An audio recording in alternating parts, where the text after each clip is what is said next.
redzēju, cik daudzveidīgs var būt bruģis. Droši vien tikpat daudzveidīgi var būt arī ieklāšana. Jā, tā ir ieklāšana arī, kur šajā laukumā šobrīd skatījāmies. Šo bruģi, protams, vēlams ieklāt ir ar rokām un jaukt tādas dažādas, ņemt no dažādām pakām, likt vairākos segmentos, lai būtu tas tā krāsas, saglabātos vienveidīgums un izstītos viņš tāds. Bet bruģis varbūt, kas nav šeit plašs pārstāvēts vai tur tālāk, ko ieklāj jau industrijā vai teiksim, pie lieliem laukumiem, to gan, ja, teiksim, tīri dēļ tā ekonomiskā visa liek ar tām ieklājēju mašīnām, ko mēs runājam kopā. Arī pirmajā reizē jāņem vienu to ciklu, līdzīgi kā mūsu ražotnē redzēja, kā pako, tā arī ņem un klāja vienu pie otra. Kādas ir tās galvenās lietas, kas ir jāievēro ieklājot? Pats svarīgākais ir tā virskārtas sagatavošana. Ja.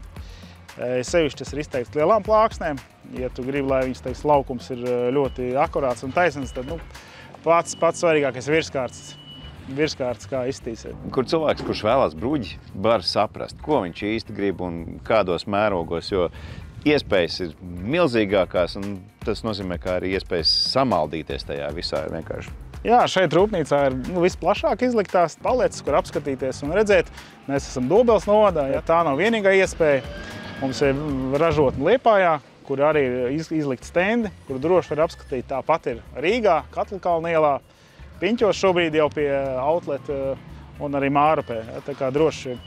Vislabāk jau būtu vienkārši man šeit jums piezvanīt un tad jau tuvāk Liepāja tieši tā, konsultants jūs tad novirzīs uz konkrēto vietu, kur jūs varat apskatīt, apčamdīt un tad jau tālāk formēt pasūtījumu un uzdot savus interesējušos jautājumus.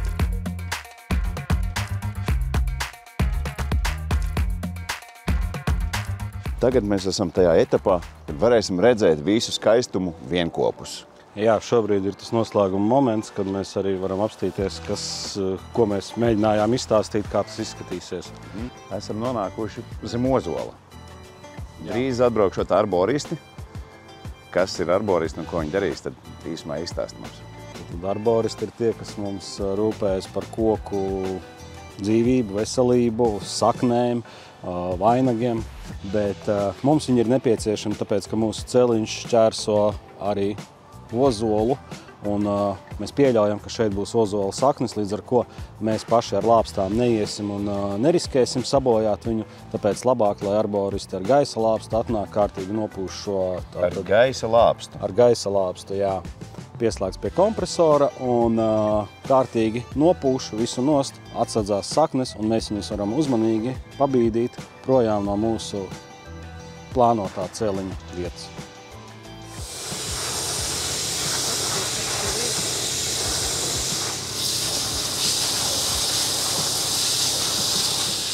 Jā, tātad šeit mums ir tikko svaigi noņemtās plāksnes.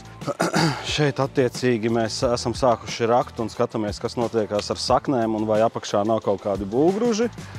Ja nav, tad arī attiecīgi vadam projām to visu. Gatavojam uz mīnus 30 centimetriem un blietēsim pamatni un klāsim ģeotekstilu un veidosim pīrāgu, kas šajā gadījumā ir attēlots jau šeit. Tātad šī ir tā nobeiguma gatavošana ar speciālām vadulām un velkamo, kur mēs tātad esam uz armatūrām izsprauduši precīzas līnijas, kā ies ceļš un novietojuši vienā augstumā šīs vadulas.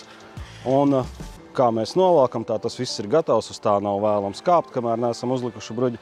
Un tad liekam bruģi, sākam ar lielajām plāksnēm, pēc tam ar mazajām maliņām, kas nav kā borti, bet ir kā maliņas. Kursus studenti jau dara šo lietu? Šie konkrēti ir pirmā kursa studenti. Mums ir ļoti paveicies ar tik apzinīgiem jauniešiem, bet pamatā, tātad, ņemot vērā, ka mācību gads iet uz beigām, tad viņi jau ir pirmā kursa beidzēji, un visu teoriju mēs esam ziemā tātad izņēmuši, un reāli praksē viņi iet vai no 2. kursa beigās, vai no 3. kursa sākumā. Atkarīgs arī no jauniešu grupas, kas tajā brīdī ir, cik viņi ir apzinīgi paši pret profesiju un kā viņiem, teiksim, cik ļoti liela vēlme ir. Liekot bruģi, šeit mums ir 2 dažādi izmēri. Kā tas ir jākombinē kopā? Jā, izmēri ir dažādi, bet biezumi ir vienādi, un līdz ar to tiek atvieglots darba process, un mēs varam sagatavot visu plakni jau vienlaicīgi. Un šajā gadījumā mums plāksnes ir 60 cm. Mēs esam izvēlējušies 15 cm mazās maliņas, kas būtu gan platumā, gan garumā. Mums sanāk viens izmērs, līdz ar ko mums nav jāzāģē nekas lieki nost. Tas pātrina darba procesu. Kad bruģis ir ieklāts, kādi ir tālākie punkti, kas ir jādara, jo gan jau, ka tā uzreiz vienkārši nepaliek. Kad bruģis ir ieklāts, mēs noslākam visas smiltis, melnzemes, visu, kas ir palicis virsū, kārtīgi nomazgājam, notīram sīkšķambu, nobetonējam šīs maliņas, lai mums viņas pārvietojoties ar tehniku vai ar kājām, tātad neaizbīdītos projām. Un pašās beigās, kad tas ir izdarīts, tad mēs kārtīgi iesmilšojam šo bruģi, lai šajās spraugās neaugtu nezāles. Un tad ir gatavs.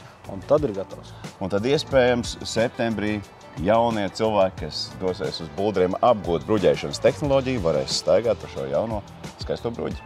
Tieši tā. Tāds ir mērķis. Tiksimies septembrī. Tiksimies.